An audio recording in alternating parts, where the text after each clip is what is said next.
অবশেষে বিতর্কিত Sonamura still foot ব্রিজে তাৎক্ষণিক মেরামতির উদ্যোগ নিয়েছে সোনামুড়া নগর পঞ্চায়েত। প্রায় 1,80,000 টাকা ব্যয় ধরা হয়েছে তাতে, এমনটাই জানালেন সোনামুড়া মহকুমা শাসক অরূপ দেব। বিগত কয়েক মাস যাবৎ গোমতীর উপর ঝুঁকিপূর্ণ অবস্থায় থাকা স্টিল ফুট ব্রিজে যাতায়াতে নিষেধাজ্ঞা জারি করা হয়েছিল মহকুমা প্রশাসনের পক্ষ থেকে। প্রথম দিকে সেই নিষেধকে কিছুটা মান্য দিয়েছিল সাধারণ মানুষ, কিন্তু ক্রমেই তাদের ধৈর্যের বাঁধ ভাঙতে থাকে।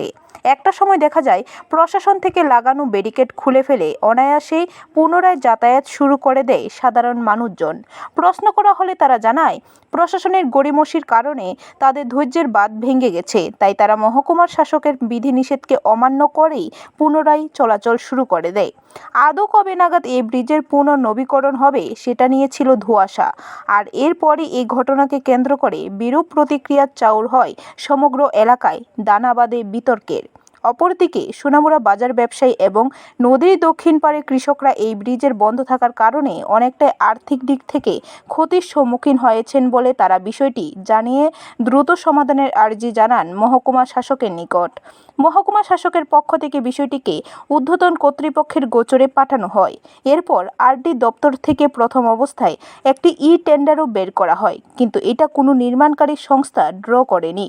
জানা যায়, সেখানে যে 21 লক্ষ টাকা টেন্ডারে আহ্বান করা হয় তাতে সঠিকভাবে কাজ করা সম্ভব হবে না, তাই পুনরায় আরডি দপ্তর থেকেই টেন্ডার আহ্বান করা হবে। তাই প্রাথমিকভাবে ফুট ব্রিজটি মেরামতের দায়িত্ব দেওয়া হয়েছে সোনামুড়া নগর পঞ্চায়েতকে।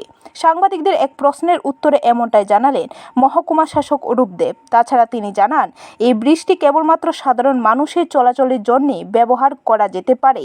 এতে দ্বিচক্র অথবা ত্রিচক্র যান চলাচল করলে স্বাভাবিকভাবেই এর প্রভাব বৃষ্টিতে পড়বে, তাই আগামী দিনে যানবাহন চলাচলের বিষয়ে বিধিনিষেধ আনা হবে এবং আইনানুগ ব্যবস্থাও গ্রহণ করা হবে বলে তিনি জানান।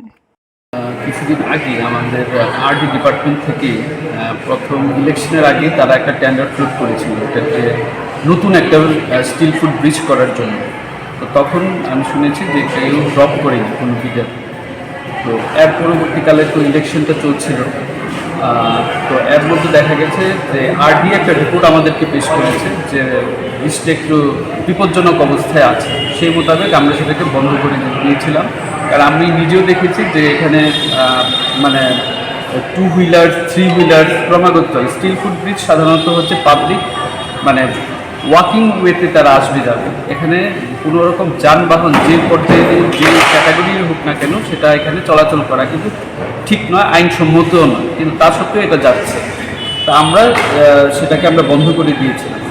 কিন্তু পরবর্তীকালে বারবারই অনুরোধ আসছে, বিশেষ করে ওই সাইডের যে ব্রিজের ওই পাড়ের যে কৃষকরা তারা এসে আমাদেরকে বারবার বলছিল যে বাজারে তাদের নিত্যপণ্য আনতে তাদের অসুবিধা হয়। তো সেই মোতাবেক আমি সাব ডিভিশনাল ম্যাজিস্ট্রেট হিসেবে আমি নগর পঞ্চায়েতের এক্সিকিউটিভ অফিসার হওয়া সত্ত্বেও আমি সেটা আবার নগর পঞ্চায়েতের দৃষ্টি আকর্ষণ করেছি চিঠি দিয়ে।